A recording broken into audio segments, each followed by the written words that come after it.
The trading station hung in space like a broken jewel, all metal and flickering lights.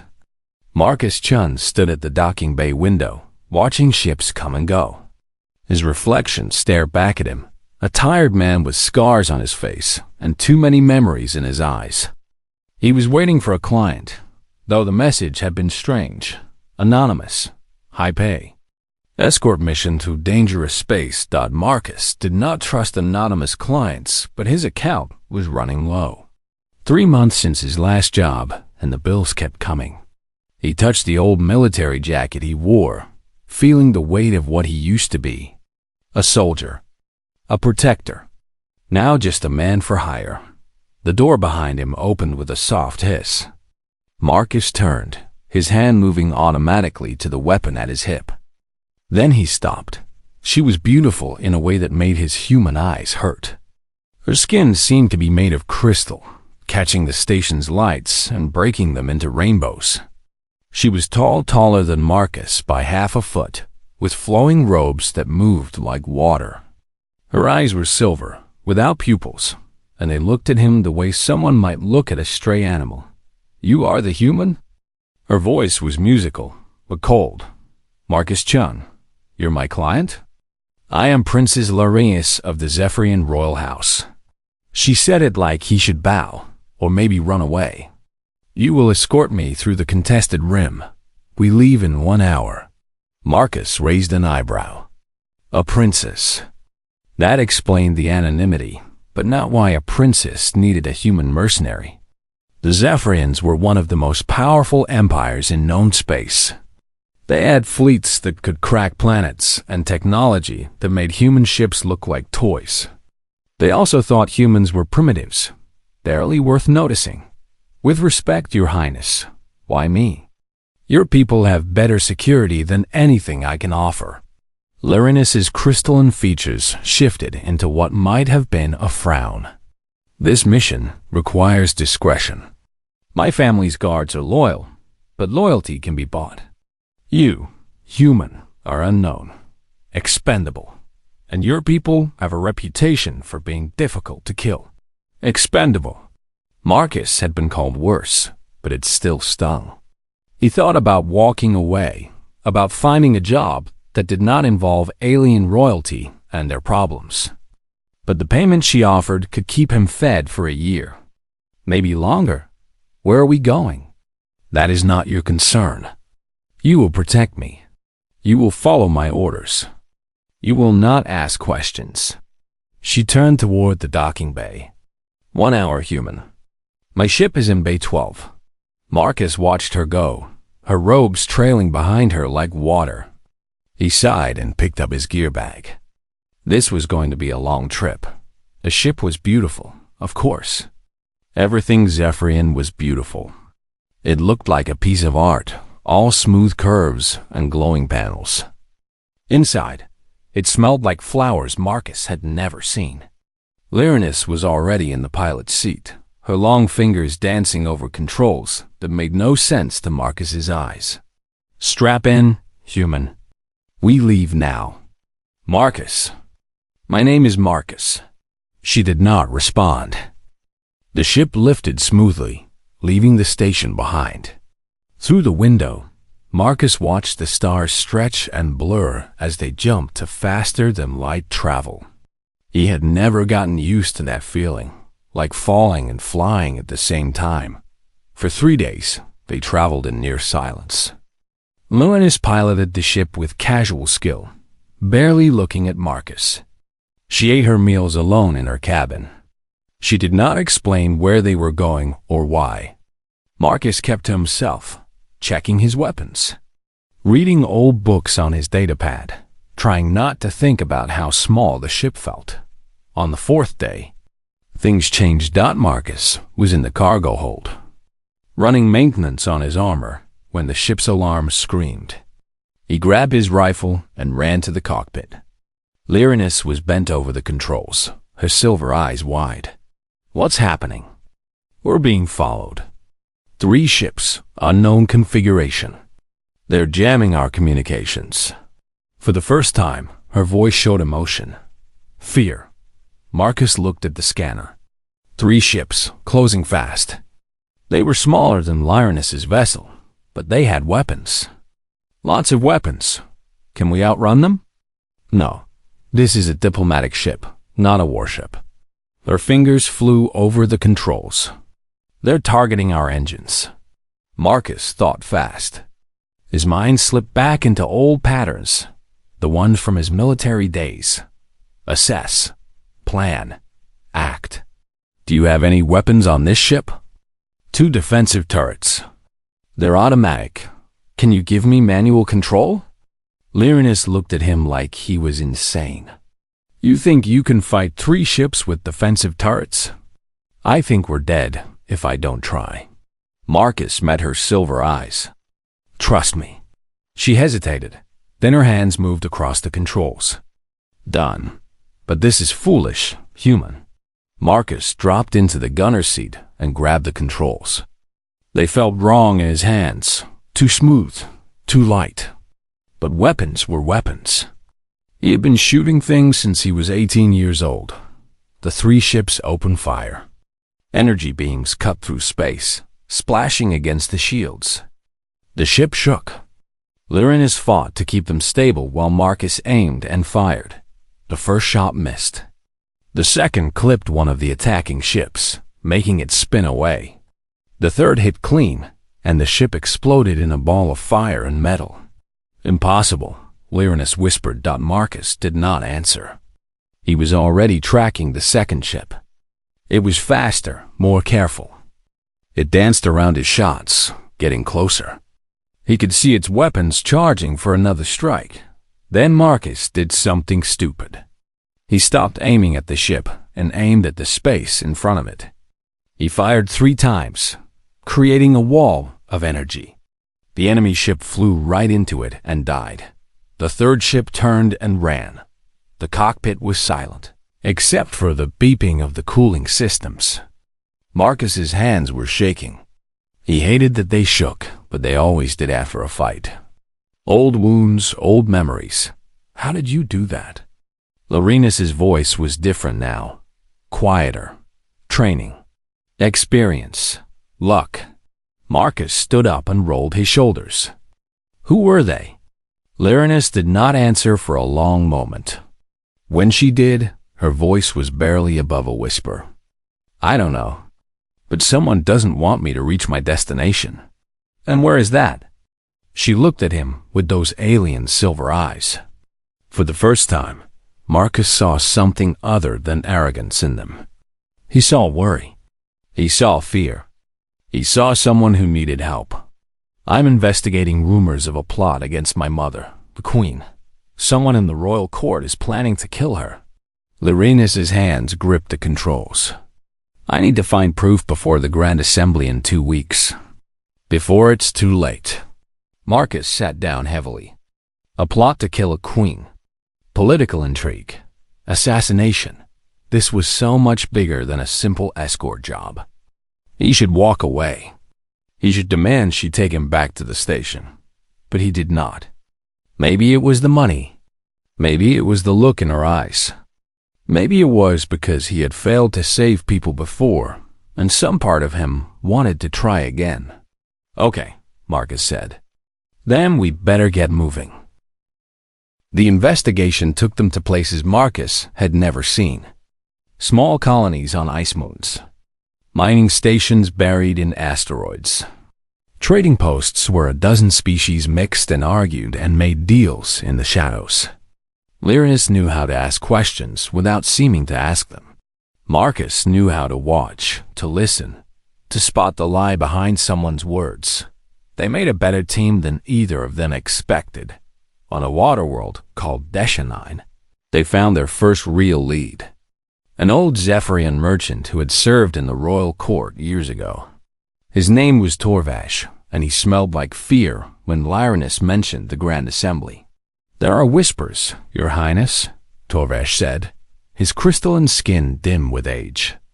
Whispers that the Queen has grown weak, that she welcomes primitives and lesser species into Zephyrian space. Some say this is a betrayal of our people. Who says this? Lyranus leaned forward. I cannot name names. But the Duchess Valinus has many friends at court, many who remember the old ways when Zephyrians ruled and others served. Marcus watched from the corner of the room. Duchess Valinus. Lyrinus had mentioned her before. The queen's sister, Aunt to Lyrinus. Ambitious, proud, traditional dot after they left Torvash's dwelling. Lyrinus was quiet for a long time. They walked through the floating market of Veshanine, surrounded by the sounds of water and alien voices. Finally, she spoke. My aunt has always hated my mother's reforms. She believes we should conquer, not negotiate. Dominate, not cooperate. And what do you believe? Marcus asked. Lyrinus stopped walking. She looked at the market around them, at the different species trading and talking and living together. I was taught that we are superior, that our long lives and our technology and our culture make us better than other species, especially humans who live such short lives and fight among yourselves so often. But Marcus could hear the question in her voice. But you saved my life, Marcus Chun. You, a human, a so-called primitive, did what I could not do. And you did it without hesitation. She turned to look at him. I am beginning to think I was taught many lies. Something changed between them after that conversation. Lyrinus stopped calling him human and started using his name. She asked him questions about Earth, about human history, about why humans fought so hard when they had so little. Marcus found himself talking about things he never talked about. His childhood in New Shanghai, his time in the Terran Defense Force, the mission where everything went wrong. We were sent to evacuate a colony under attack, Marcus said one night as they sat in the ship's small galley. But we were too late. The raiders had already landed. My squad tried to hold them off while the civilians escaped. We held for 6 hours. It felt like 6 years. You survived, Lyrinus said softly. I survived. My squad didn't. 8 good people died because I made a bad call. Because I was too slow, too stupid, too human. Marcus stared at his hands. I left the military after that. Couldn't face another mission where I might get more people killed. Lyrinus reached across the table. Her crystalline hand touched his scarred human one. It felt cool and strange and oddly comforting. You blame yourself for things beyond your control. This is very human, I think, but also very foolish. Marcus laughed despite himself. Thanks for the sympathy, Your Highness. I am not being cruel. I am being honest. Her silver eyes studied him. You carry your failures but not your victories. You saved those civilians. You saved me. Why do those not matter as much? Marcus had no answer to that. Their next lead took them to a smuggler's den on the edge of the contested rim, a dangerous place where laws were suggestions and violence was currency. Marcus went in alone, dressed in his old military gear, looking like exactly the kind of mercenary who belonged in such places. The smuggler was a 4-armed Crethian named Skatch. He dealt in information, among other things. For the right price, he could tell you anything about anyone. A coup against the Zephyrian Queen? Skatch's multiple eyes blinked in sequence. That's dangerous talk, human. How much for it to be less dangerous? Marcus put a credit chip on the table. Skatch looked at the chip, then at Marcus. The Duchess has been moving weapons and troops into position around the Crystal Spire. Nothing obvious. A ship here, a regiment there. But someone who knows what to look for? They can see the pattern. When? The Grand Assembly. When all the royal court gathers in one place. Easy to stage an accident. Or a terrorist attack. Or whatever story they want to tell. Skatch pocketed the credit chip. If I were a betting Crethian, I'd say your queen has less than 2 weeks to live. Marcus reported back to Lyrinus. She went pale, her crystalline skin losing its light. We have to warn her. We have to go back now. Not yet, Marcus said. We need proof. Your aunt is powerful. If we show up with just rumors and secondhand information, she'd discredit us. Probably disappear us. Then what do? Marcus thought about it. We find someone who knows the plan. Someone who can give us evidence. It took them 3 more days, but they found him. A junior officer in the Duchess's personal guard. A young Zephyrian named Korath, who had a gambling problem and a guilty conscience. Marcus approached him in a dingy bar on a forgotten station, and after several drinks and several threats and finally a large bribe, Korath talked. He gave them everything. Communication logs, troop movements, financial records showing the Duchess buying loyalty, and most damning of all, a recording of the Duchess herself, speaking to her conspirators about the necessary removal of a weak queen who has betrayed our people's destiny. Marcus and Lyrinus left the station quickly, knowing that Korath would probably report their meeting to save his own skin. They needed to get back to Zephyrian space, to the Crystal Spire. Before the Duchess learned they had the evidence, they were 2 days out when disaster struck. Marcus was sleeping in his cabin when the explosion rocked the ship. He grabbed his rifle and ran to the cockpit, his heart pounding. Lyrinus was fighting the controls, her face tight with concentration. Sabotage. Someone planted a bomb in our engine core. Can you fix it? I can keep us flying, but barely. We're losing power. Life support is failing. Lyrinus's hands never stopped moving. We won't make it to Zephyrian space. Marcus looked at the star charts. There was a small moon nearby, barely more than a rock with an atmosphere. There. Can you land us there? Maybe, if we survive the descent. The landing was controlled chaos. The ship screamed as it hit the atmosphere, metal groaning and systems failing. Marcus held on to his seat and tried not to think about all the ways they could die in the next 2 minutes. When they finally hit the ground, it was hard enough to knock the breath from his lungs and stars into his eyes. When the world stopped spinning, Marcus checked himself. Bruised, but alive. He looked over at Lyrinus. She was slumped in her seat, unconscious. Blood, strange and silver, leaked from a cut on her forehead. Marcus unbuckled and moved to her side. His hand shook as he checked her pulse, her breathing. She was alive, but hurt. He needed to get her to the medical bay. Needed to treat her wounds before they got worse. He carried her through the broken ship, past smoking panels and sparking wires. The medical bay was still functional, barely. Marcus laid her on the table and pulled out the first aid supplies. His training came back to him. The emergency medical courses from his military days. As he cleaned her wound and applied the bandages, Lyrinus's eyes fluttered open. Those silver eyes found his face. Marcus, I'm here. You're going to be okay. The evidence. The recordings. Are they safe? Marcus checked. The data chip was still in his pocket, undamaged. Safe. We're safe. For now. Lyrinus tried to sit up and gasped in pain. Marcus gently pushed her back down. Easy. You need to rest. We don't have time for rest. They'll be coming for us. But even as she said it, her eyes were closing again. Marcus stayed by her side through the night, watching over her as she slept. The moon outside was cold and dead, but inside the broken ship, in that small medical bay, Marcus felt something he had not felt in a long time. Purpose. Not just a job, not just a contract. A reason to keep fighting. It took them 2 days to repair the ship enough to fly.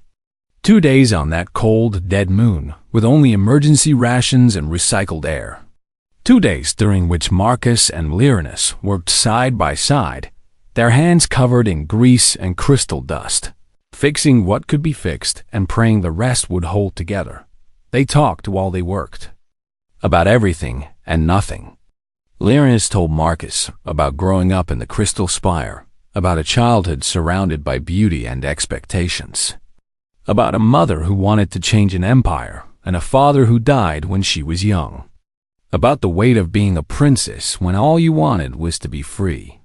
Marcus told her about Earth, about the oceans and mountains and cities full of humans all struggling and dreaming and living their short, bright lives.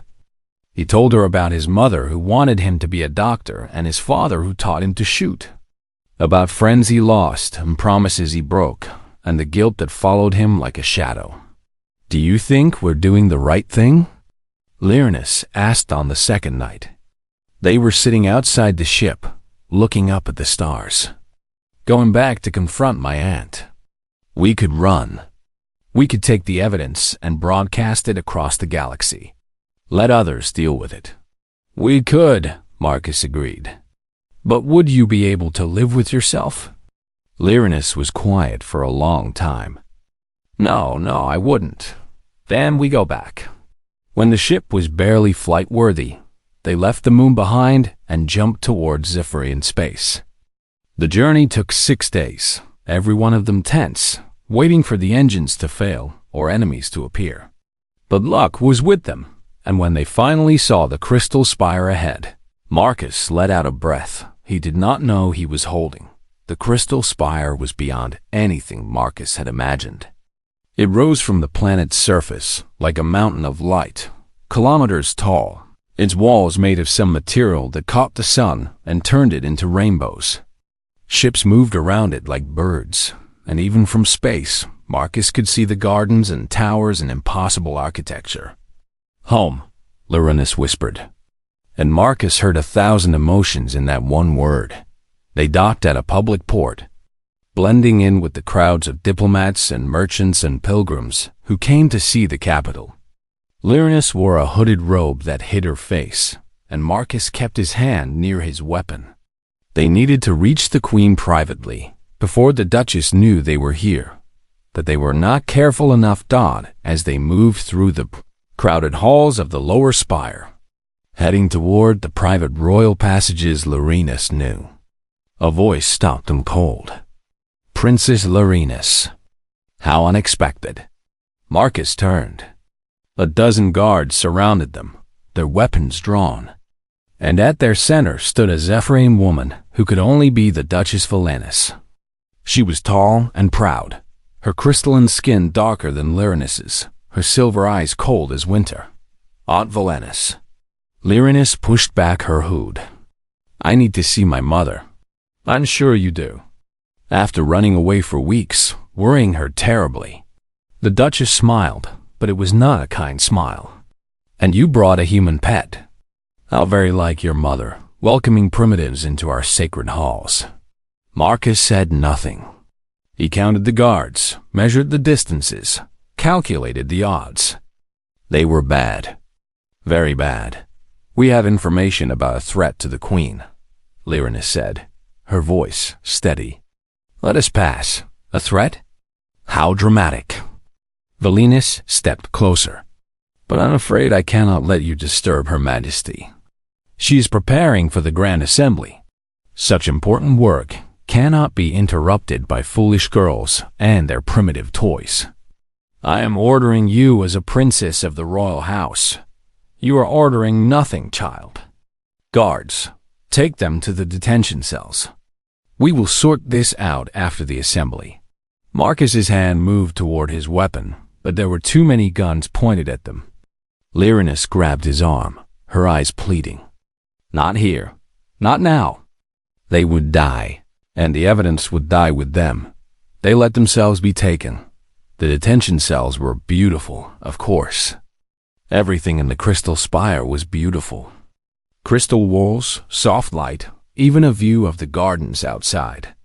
But they were still cells, still prisons, and Marcus paced like a caged animal while Lyrinus sat on the bench, her face in her hands. "I failed," she said softly. "I failed my mother. I failed my people. We came all this way, and I failed." Marcus stopped pacing. He sat down beside her, close enough that their shoulders touched. "You haven't failed yet. We're still alive. The evidence is still safe." He had hidden the data chip in his boot, and the guards had not searched them thoroughly. "We just need to get out of here." "How?" The cells are sealed. The guards are everywhere. The assembly is tomorrow, and my aunt will kill my mother while we sit here helpless. Lyranus's voice broke.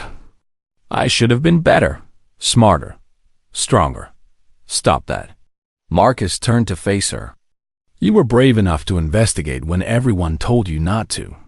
Smart enough to gather the evidence we needed. Strong enough to make it this far. You are not helpless, Lyranus. You're just scared. And that's okay. Fear means you care.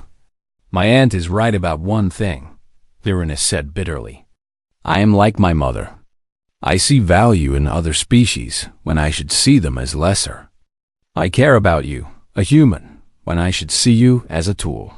She looked at him with those silver eyes, and Marcus saw tears in them. Actual tears, something Lyranus had told him was rare for Zephyrians. But I cannot help it. You are my friend, Marcus Chun, perhaps my only real friend. And I have led you to your death. Marcus felt something twist in his chest. Friendship, such a simple thing. But in that moment, trapped in a beautiful prison with death coming tomorrow, it felt like the most important thing in the galaxy. Then let's not die, Marcus said. Let's get out of here and save your mother and stop your aunt and prove to everyone that humans and Zephyrians make a damn good team. Lyranus laughed, a sound that was half sob. How? Marcus looked around the cell, his soldier's mind working. The walls were crystal, but the door was metal. The guards checked on them every hour. The ventilation system was too small for him, but maybe not for Lyranus. And Marcus still had one small explosive charge hidden in his belt, something the guards had missed because it looked like an ordinary buckle. I have a plan, Marcus said, but you're not going to like it. The plan was simple and stupid and dangerous, which Marcus figured meant it had a chance of working. When the guards came for their hourly check, Marcus would detonate the charge on the door lock. In the confusion, Lyranus would slip into the ventilation system and make her way to the royal chambers, while Marcus fought off the guards and bought her time. You will die, Lyranus said flatly. Maybe, probably, but you'll live. You'll warn your mother. The evidence will reach the right people. Marcus tried to smile. Besides, I've been living on borrowed time since my squad died. At least this way, I go out doing something that matters. No. Lyranus grabbed his hands. I will not leave you to die. We escape together or not at all. Lyranus, no. Her voice was fierce. You humans, you are so ready to sacrifice yourselves. So eager to throw away your short lives for others. But have you considered that maybe we don't want your sacrifice? That maybe we want you to live? Marcus stared at her. No one had said anything like that to him before. Everyone in his life had always been ready to let him be the one who stayed behind, the one who held the line, the one who died so others could live. I want you to live, Marcus Chun, Lyranus said quietly. Is that so hard to understand? Before Marcus could answer, the alarm bells began to ring throughout the crystal spire, loud and urgent and terrible. Through the cell window, they could see guards running, ships launching, chaos spreading through the perfect beauty of the capital. A guard ran past their cell, and Marcus shouted at him. What's happening? The guard barely slowed. The Grand Assembly has been moved up. It begins in 1 hour. All security to the assembly hall. Marcus and Lyranus looked at each other. 1 hour. The Duchess was making her move early, probably because she knew they had evidence. In 1 hour, the Queen would be dead, and the coup would succeed. We have to get out now, Marcus said. Agreed. Lyranus stood and moved to the ventilation grate. Use your explosive. I will go through the vents and reach the assembly hall. You fight your way through and meet me there. Lyranus, that's my plan. The plan where I die. She looked back at him with those silver eyes, and she smiled. Then we change the plan. We both live. We both fight together. Marcus wanted to argue, but there was no time. He set the charge on the door lock, and they took cover. The explosion was small but effective, blowing the lock apart and setting off even more alarms. The door swung open. "Go!" Marcus shouted. Lorinus went into the vents while Marcus grabbed a fallen guard's weapon and ran into the corridor. He could hear shouting, running feet, weapons charging. He had 1 hour to fight his way through the crystal spire to the assembly. Hauled out 1 hour to save a queen and stop a coup. 1 hour to prove that a human and a princess could change the fate of an empire. Marcus ran through halls of crystal and light, his stolen weapon in his hands, his heart pounding in his chest. Behind him, he could hear the guards shouting, their footsteps echoing off the beautiful walls. Ahead of him, somewhere in this massive structure, was the assembly hall where a queen was about to die. He took a corner too fast and slammed into a maintenance corridor. 3 guards appeared, weapons raised. Marcus did not hesitate. He dove behind a crystal pillar and fired. The Zephyrian weapons felt strange in his hands, lighter than human guns, with a high-pitched whine instead of a proper bang. But they did the job. 1 guard fell. The others took cover. Marcus used the moment to run, ignoring their shots that turned the walls behind him into clouds of glowing dust. He had been in worse firefights. He had survived worse odds. He just needed to keep moving, keep fighting, keep breathing until he reached the assembly hall. A stairway appeared ahead, spiraling upward through the tower. Marcus took the steps 3 at a time, his legs burning, his breath coming in gasps. He was not as young as he used to be, not as fast, but he was still alive, still moving. And that was what mattered. He passed Zephyrians in the halls, nobles and servants and officials, all of them staring at the blood-covered human running through their sacred spire. Some screamed. Some ran. None tried to stop him. Perhaps they could see the look in his eyes, the look that said he was a man with nothing left to lose. Above him, through the crystal walls, Marcus could see the assembly hall. It was enormous. A chamber at the very top of the spire with walls that seemed to be made of pure light. Ships hovered around it. Guards everywhere. Marcus would never be able to fight his way through the main entrance. But Marcus had not survived this long by doing things the easy way. He found a service passage, the kind used by maintenance workers to access the hall systems. It was narrow and dark and smelled like ozone, but it led upward. Marcus climbed, squeezing through spaces barely large enough for his human body, until he reached a ventilation grate that opened into the assembly hall itself. Through the grate, Marcus could see everything. The hall was filled with hundreds of Zephyrians, all of them dressed in robes of light and crystal. They sat in curved rows that rose toward the ceiling, surrounding a central platform where the queen stood. She was ancient and beautiful, her crystalline skin so clear it seemed almost transparent, her silver eyes holding the weight of centuries. Across from her stood Duchess Valenus, proud and angry and ready. "You have ruled for too long, sister," Valenus was saying, her voice carrying through the hall. "You have weakened us with your tolerance, your acceptance of lesser species, your foolish belief that we should share the galaxy rather than rule it." The queen's voice was calm, but Marcus could hear the steel beneath it. "I have brought our people peace and prosperity. I have ended wars that cost us thousands of lives. I have opened our borders to trade and knowledge and growth. You have betrayed everything our ancestors built." Valenus shouted. "Look at what we have become. We allow humans into our space. Humans. Those primitive, short-lived creatures who barely understand technology, who fight among themselves like animals." Marcus gritted his teeth, but said nothing. "Not yet. I call for a vote," Valenus declared. "Let the court decide.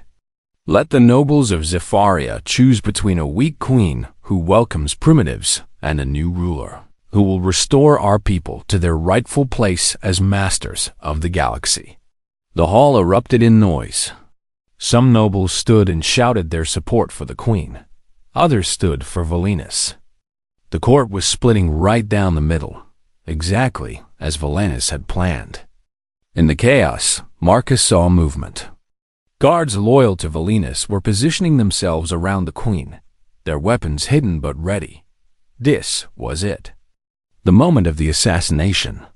When the vote was called, when attention was divided, the guards would strike. They would kill the queen and blame it on the chaos, on terrorists, on anyone but Valen. As Marcus looked around desperately for Lyranus. She should have made it through the vents by now. She should be here. But he could not see her anywhere in the crowd. The queen raised her hand for silence. Slowly, the hall quieted. "Very well," the queen said. "Let the court vote.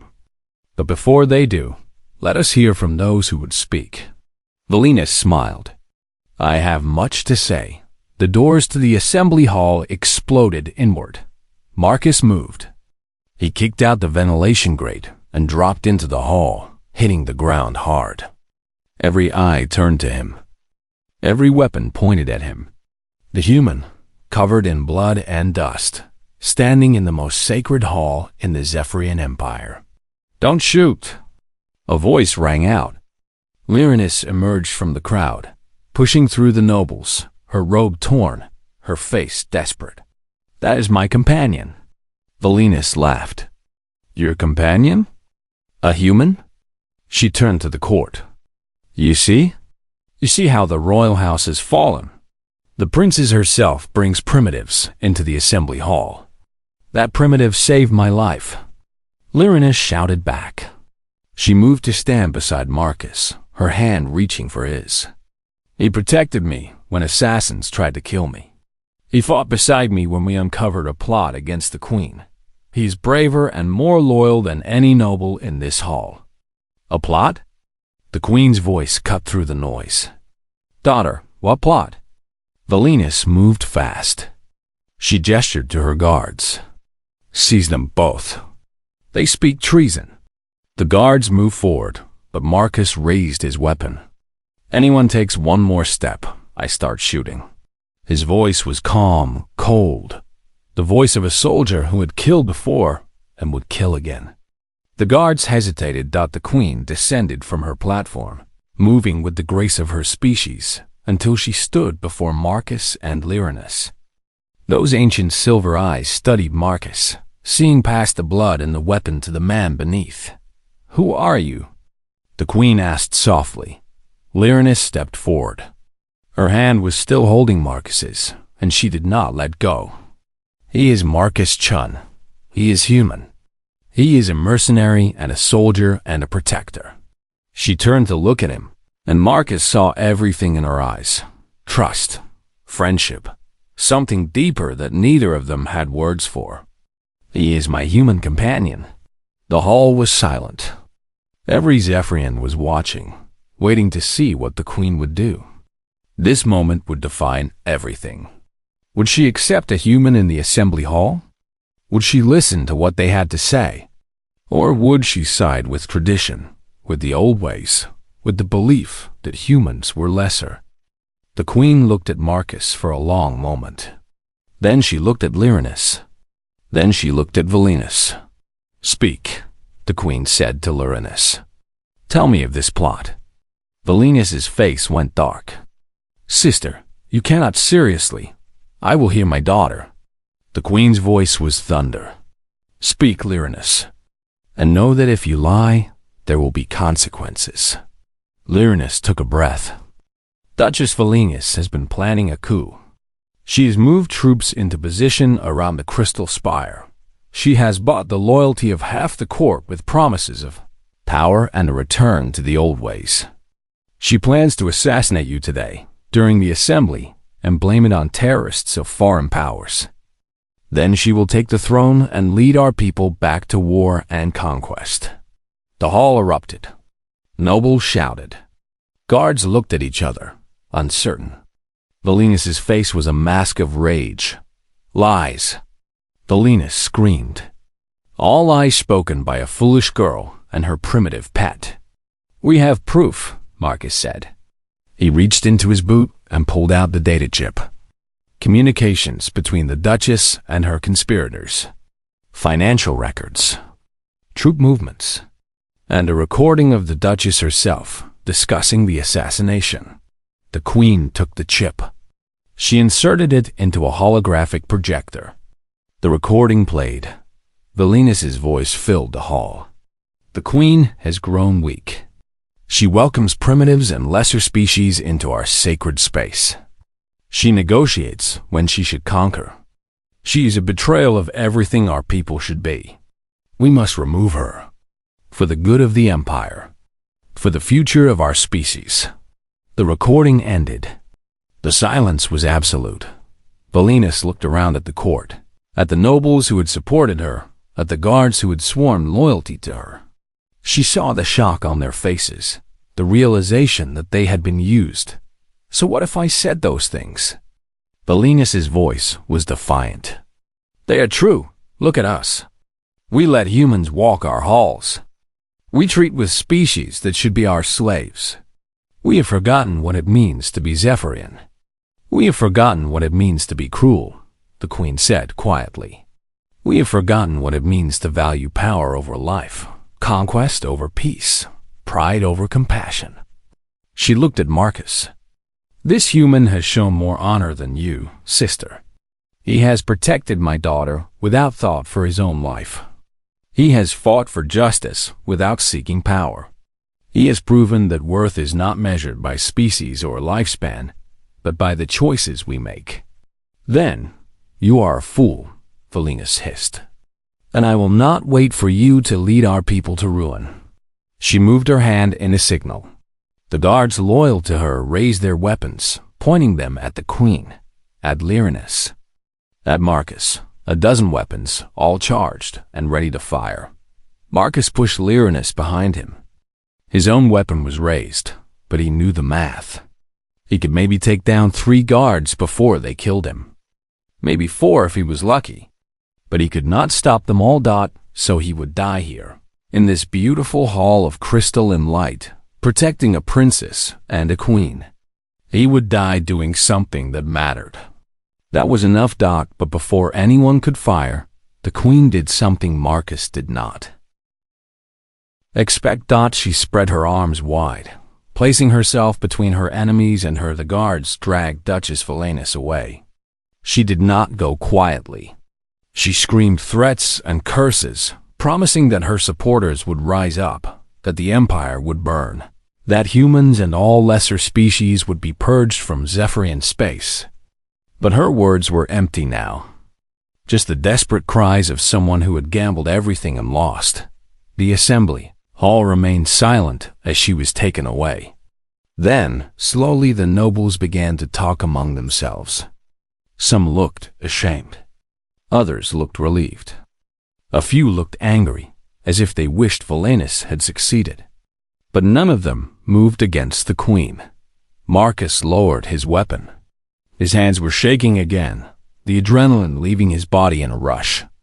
He felt Lyranus's hand on his arm, steadying him. You did it, she whispered. You saved her. We did it, Marcus corrected. Together. The Queen turned to face them. For the first time, Marcus saw her really look at him. Not as a threat or a curiosity, but as a person. She stepped closer. Close enough that Marcus could see the centuries in her silver eyes. You have done a great service for my house, Marcus Chen of Earth, the Queen said. You have saved my daughter. You have saved my life. You have stopped a war before it could begin. She paused. Why? Marcus blinked. Your Majesty? Why did you do this? You are human. This is not your world, not your people, not your war. You could have taken the payment for escorting my daughter and walked away. You could have let us destroy ourselves. Why risk your life for us? Marcus thought about it. About all the reasons he should have walked away. about how this job had turned into something so much bigger and more dangerous than he had signed up for, about how he had almost died a dozen times in the past few weeks. Because it was the right thing to do, Marcus said finally, and because Lyranus asked me to, and I don't abandon my friends. The Queen studied him for a long moment. Then she smiled. It was a small smile, but genuine. You honor your species, Marcus Chen, and you honor mine by calling my daughter friend. The Queen turned to address the court. Let this day be remembered. Let it be known that Princess Lyranus uncovered a plot against the throne, that she risked her life to bring the truth to light, and that she did so with the help of a human who proved that courage and honor are not limited to one species. Some of the nobles applauded. Others remained silent. The court was still divided, still uncertain about the path forward. Change would not come easily to an empire that had believed in its own superiority for so long. But it was a start. Then something happened that Marcus did not expect. The Queen reached up and removed a crystal pendant she wore around her neck. It glowed with inner light, pulsing gently. Marcus did not know much about Zephyrian culture, but even he recognized the pendant. It was one of the royal healing crystals, reserved only for the royal family, capable of healing wounds that would kill any other being. Your Majesty, one of the nobles protested. That crystal has been in our family for 1,000 years. You cannot give it to a what? The Queen's voice was sharp. To someone who has proven his worth? To someone who has saved my life and my daughter's life? She looked at Marcus. Hold out your hand, Marcus Chun. Marcus did as he was told. The Queen placed the crystal in his palm. It felt warm, almost alive, and Marcus could feel energy pulsing through it. This crystal will heal your wounds, both old and new.